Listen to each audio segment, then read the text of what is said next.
Dan berkenaan dengan surat An-Nur 36 dan 37 ini saya ingin bacakan tafsirnya di tafsirnya Murrah Labid, tafsirnya Syekh Nawawi Al-Bantani. Adzinallahu an turfa'a, Allah izinkan untuk dimuliakan. Ini kalau di tafsir Murrah Labid, tafsirnya Syekh Nawawi Al-Bantani, amarallah an tubna rafi'atan. Maknanya adalah Allah perintahkan agar masjid itu dibangun tinggi, bangunannya tinggi. Maka tinggi di sini beliau katakan tinggi fisik. Demikian juga tinggi dalam artian abstrak, dalam artian dimuliakan. Wa tutohar an anjas wal akdar, dibersihkan dari najis dan kotoran meskipun bukan najis. Maka tinggi di sini kalau di tafsir Nawawi Al-Bantani mencakup dua hal. Tinggi bangunan, maka masjid itu bangunannya tinggi tidak masalah. Bahkan itu satu hal yang Allah perintahkan.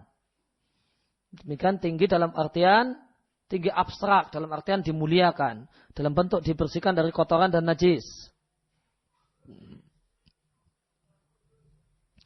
Dan hal yang menarik beliau katakan, hal yang menarik untuk ditelaah, beliau katakan ketika membahas ayat ini, waqad kariha ba'dul ulama ta'limal sibyan fil masajid. Oleh karena itu sejumlah ulama memakruhkan TPA di masjid, ya. Ta'limal sibyan fil masajid. Mengajar anak, memberikan pelajaran pada anak di masjid. Karena dua alasan. Alasan yang pertama, annahu min babil bai'. Alasan yang pertama karena ini adalah babnya bab jual beli. Wa hadza idza kana bi ujrah. Ini tentu masuk dalam di sini kalau itu pengajarannya tidak cuma-cuma, namun mengut biaya dari peserta didiknya. Nah, gimana kalau kemudian tanpa pembelajarannya itu kemudian cuma-cuma, gratis, tidak ada mengut biaya dari peserta didik? Falau kana bi ghairi ujratin lamuni'a aidan. Meskipun itu tanpa ada SPP, itu juga tetap dilarang karena alasan yang kedua. Min wajhin akhar, dilarang karena alasan yang kedua, yaitu an-nasibyan la yataharrazuna anil akdzar. Bahasanya anak-anak itu tidak bisa menjaga diri dari kotoran, wal ausakh dan kotoran. Falyu'addi dzalika ila adami tandzifil masajid. Sehingga ini menyebabkan tidak bersihnya masjid. Padahal Rasulullah sallallahu alaihi wasallam memerintahkan untuk bitandzifiha wa tadyibiha. Memerintahkan agar masjid itu bersih dan wangi.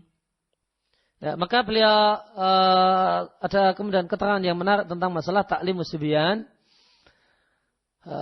Beliau ceritakan, meskipun beliau tidak menegaskan itu pendapat beliau, namun beliau cuma menakal waqad kariha ba'dul ulama. Sebagian ulama ada yang melarang ta'limus sibyan di masjid dengan dua alasan. Jika itu berbayar, maka dengan dua alasan. Jika tidak berbayar, dengan satu alasan. Maka ini ilahnya. Ya, oleh karena itu, maka wallahu a'lam, karena di sini telah disampaikan ilahnya, ya, maka hukum makruh tadi bisa hilang jika ilahnya hilang. Ya, ilah yang pertama, yang jadi masalah yang pertama adalah berbayar. Kalau berbayar ini berarti baik terjadi di masjid. Orang bayar SPP di masjid. Bayar SPP di masjid. Maka ini min babil baik. Ya, dan baik dan jual beli ini sejenis dengan jual beli.